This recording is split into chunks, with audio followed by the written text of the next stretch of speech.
Force Intelligence Bureau, AIG, CSP Dr. Nonye Wellas, and other senior police officers here. An accomplished Nigerian youth, an accomplished musician. We have 5 other persons. Bobo Ajudwa, who is his personal attorney. So you're a lawyer like a dad now. Yes. Asa Asipa.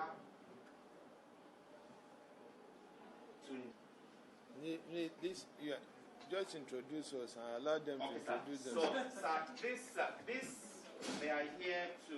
So, me, as I landed Lagos, we're driving first to the hotel, I think. You had landed Abuja. Sorry, landed Abuja. Yes, on the way to the hotel, we stopped. I saw like some people, like little protests or something. But apparently those ones were pro-SARS. Like even attacking like, Davido, you come Abuja, come protest, blah, blah, blah. So me going to, even from Lagos, they're already telling me, if you land this Abuja and don't come and join us, that have been sleeping here for days. That was the argument we were having the whole time on the plane. You know what I'm saying? They were like, IG has invited you. Simple, go and see IG and resolve it. Because all the protest, and seeing the number one in person is more, do you understand? It's better than just running around Lagos causing havoc. Do you understand? But in coming there, just the emotions in them were too much. When I first got to the protest, they were abusing me. You get out of here. And now they come, Abi. I had to beg them, like, come, let's all. Because the problem in Nigeria is more than SARS. It's way more. So, like, if you start to even count the problem with Nigeria, it's more than SARS. And now, even in America, Chris Brown don't call me. Everybody don't call me. What's going on in Nigeria? I'm like, do you understand? And for me to be the top artist here and not do anything is impossible. Left to me.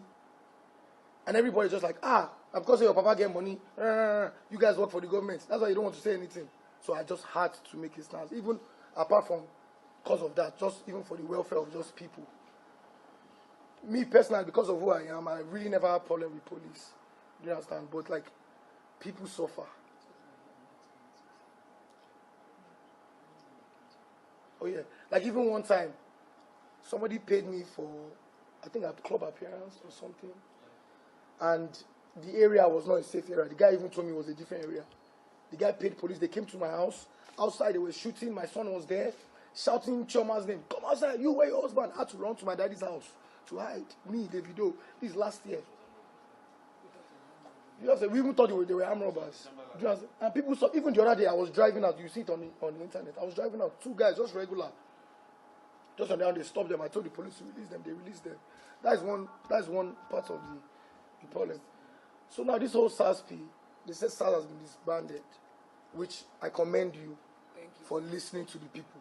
I don't think there's any number one of police that's ever really listened to the people.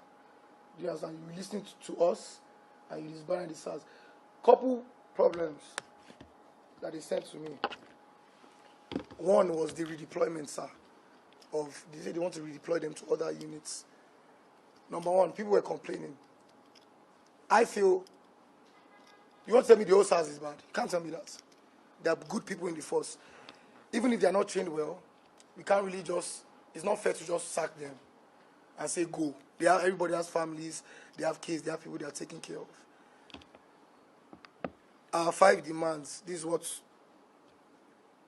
Number one, immediate release of all arrested protesters. Yesterday, we thank God, everybody was released. But apparently, they said, in Abuja. In Lagos, there are still people arrested. Number 2, I think this is the most important point. Justice for all deceased victims of police brutality and appropriate compensations for their families. I tweeted something yesterday. I said, out of everything, this is the most important thing. Because even if there's reform and there's change, you cannot change a life that has been lost. That one is 100%. Number 3, setting up an independent body to oversee the investigation and prosecution of all reports of police misconduct they say within 10 days. I don't agree with that. You cannot, it's impossible to do anything within 10 days. but it's something that should be looked at.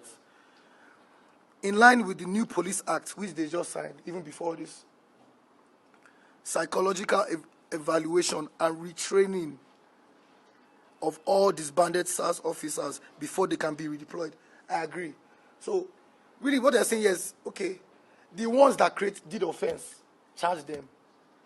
The ones that didn't do anything, or still retrain them. Even the good ones, retrain them and then redeploy them, which is very important.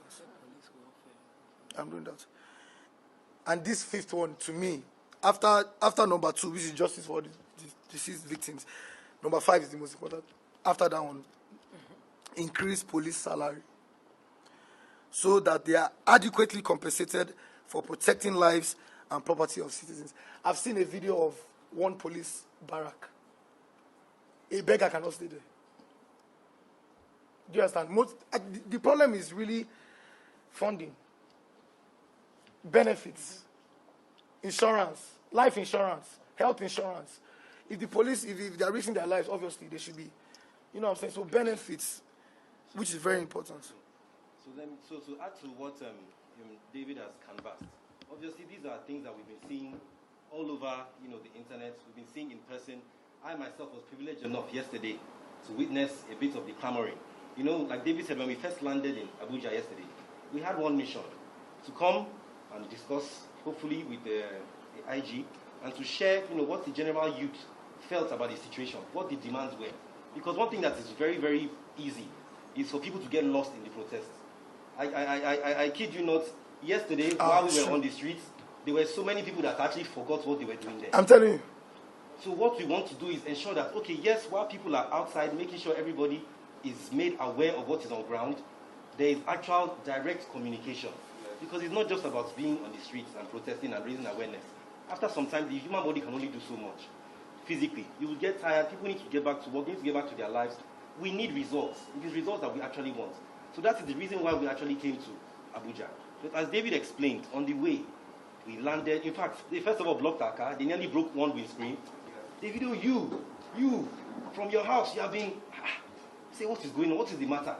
Luckily for us, as we landed, they have disbanded us. Because I won't lie to you, I was one of the people that was begging David to actually not partake in protest. Reason for this is safety of the general public. I know I've been privileged enough to witness David's arrival in various countries, in public, everywhere, all over the world. I know what his fans are capable of. And I know that we cannot control them. Some people will take something that is meant to be peaceful and turn it into something else. Before you start speaking English... I know how many times I had to beg yesterday, like, calm down, like, I was looking at them, like, you guys are crazy. So before you even start speaking English, people have gone on and done whatever they want to do. Before you know it, there's a problem. Where did this stem from? The video taken to the streets, all his fans going crazy, thinking that they are aiding in protest. Meanwhile, we're here preaching peaceful protest. So yesterday, when we touched down, we were just, what is going on? Tried to calm everybody down. Next thing they said, no, okay, SARS has been disbanded. What is going on now? No. They arrested 20 of us. We will not leave. What is going on? Say, no, Davido, we need you. I say, what is that? I was privileged enough to have contact with Mr. Frank Mba. I put a call through. I said, please, these people all around here, they are clamoring. We actually wish to come and address them that, look, we have a meeting with the IG. Everybody just calm down. Let us hear about the actual steps they intend to take towards this reform and towards making everybody believe that this SARS has actually been disbanded. Because it's not just about cancelling the name SARS and bringing another name and filling them with the same personnel. Like David explained earlier, people need to be retrained, reorientation, re-educated. And then there is appeal that we need to make to governments too. We have some meetings fixed with personnel of members of government. Increase the salary. The House of Reps, the Chief of Staff. We're dialoguing with people. We need to also get them to do better in terms of funding for the police. We know what police, we are privileged enough to be exposed. We know what police in other climes are getting. So we need to put their lives on the line for this job. I'm not making any excuse for any officer that is misbehaving or extorting anybody on the streets, no. But I'm saying that this is something that we can do to reduce misbehavior like this. So, that's what I was saying. We landed, he said, 20 people have been arrested. I spoke to Mr. Frank. He said, what are you saying? Okay, wait, just hold on. Let me make a call. He made a call, spoke to the commissioner, called me back. He said, there is nobody in our custody. There is nobody. What is going on? Tell them to give you a name right now. He spoke to David even right on the right there in the. He said, David, tell them to give you a name right now and let us verify this. We kept asking. They gave me two, but then they gave me 2 names this morning. Though. They gave this morning. Only 2 names. They gave names. We said, okay, you know what, everybody just. They said, no, we must go to Force. We've been to Force headquarters twice already. They chased us away. They did this. The next thing we got there, and that was where you saw the dialogue between us. We made everybody sit on one side of the road. I can't believe I was scared for my life. I was walking, caulking, tear gas. I was like, You know? I had to get on my knees. I said, now BO is the video. Please don't come to fight, please. Oh. And to be fair, they calmed down. They calmed down. They saw that everybody was not. We all sat on the floor like we don't tire. Once they saw that nobody was coming to try and engage them or anything, to be fair, the officers calmed down, you know. So approached them, discussed, and then they said, look, there are no protesters in custody. Everybody has been released.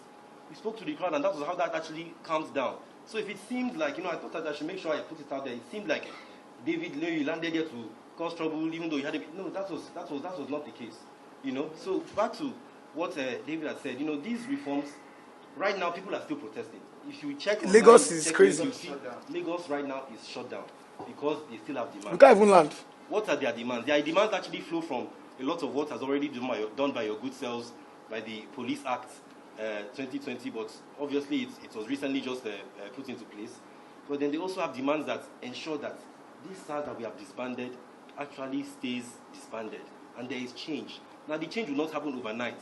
So part of what we have come to do here is also to appeal to the masses that please, if we can get a word from the IG letting us know that steps are being taken, they appreciate everything we have said, and they are true to this attempt to reform, then please, we also have to understand that these changes will not be made overnight. Some of them will not be made overnight. It's part of what I actually said, please let us come here, and after hearing from you, we can possibly use our platform to also get people to appreciate. And that is a summary of what we feel. Thank you.